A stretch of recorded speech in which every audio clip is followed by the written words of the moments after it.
નમસ્કાર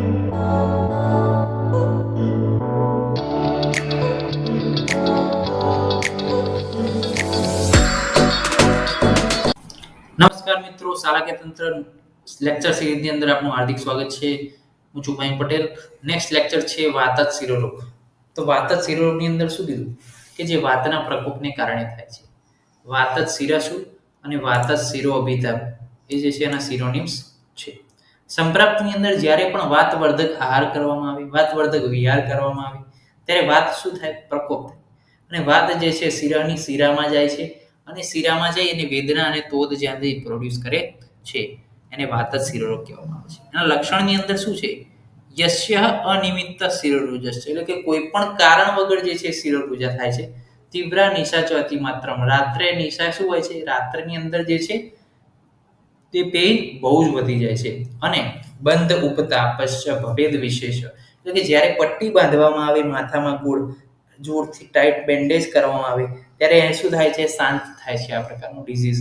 અને એને શું કહેવામાં આવે છે? વાતજ શિરોરોગ કહેવામાં આવે છે. તો કે શું કીધું? તો કે અરાઇઝ થાય છે સડનલી વિધાઉટ એની કોઝ, નાઇટમાં વધારે એગ્રેવેટેડ થાય છે. ટાઈટ બેન્ડેજિંગ કરો અથવા શેક કરો તો એના કારણે શું થાય છે? એનું શમન થાય છે, એ મિટિગેટ થાય છે. ચિકિત્સાની અંદર શું છે? વાતનું શમન થાય એ પ્રકારની ચિકિત્સા. તમને શું આમ કોન્સેપ્ટ સમજો કે વાતનું શમન માટે શું શું ઉપયોગી છે? સ્નેહન ઉપયોગી છે, સ્વેદન ઉપયોગી છે, ઘૃતપાન છે, દૂધપાન છે, પ્લસ શેક છે, લેપ છે, નશ્ય છે, કર્ણપૂરણ છે, બસ્તી છે. આ બધું જે છે ઉપયોગી છે. તો હવે આપણે ફોલોઅપ અનુસાર જોઈએ.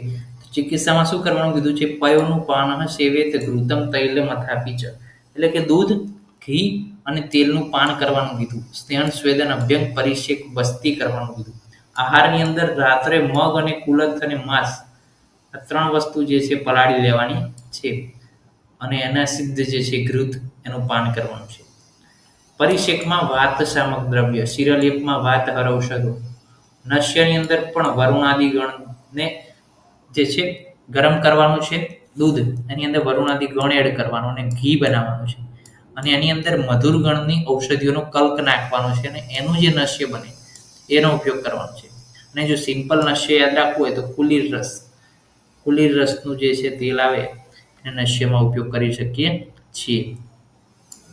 કર્ણપૂરણ આનુક પ્રાણીની વસાથી કરવાનું. આનુક પ્રાણી જે છે કફનું, એ એની અંદર કફ વધારે હોય એટલે કફ જે છે વાતનું શમન કરે. મધુર ઔષધ છે, ગુણ છે, મધુર અમ્લ લવણ જે છે એની અંદર વધારે હોય એટલે જે કર્ણપૂરણમાં જે આનુક પ્રાણીની વસા છે એ વાતનું શમન કરે.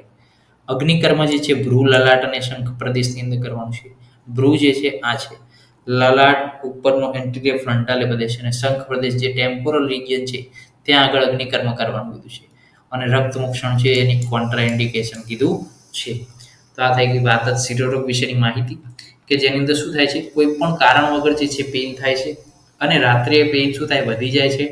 બંધ ઉપતાપસ્ય, એટલે કે જ્યારે પટ્ટી બાંધો રાત્રે, આપણે રૂમાલ ટાઈટ બાંધીને સૂઈ જઈએ ત્યારે પેઇન શું થાય? શાંત થઈ જાય. તો એને કયો ગણવું? વાતજ શિરોરોગ ગણવો જોઈએ.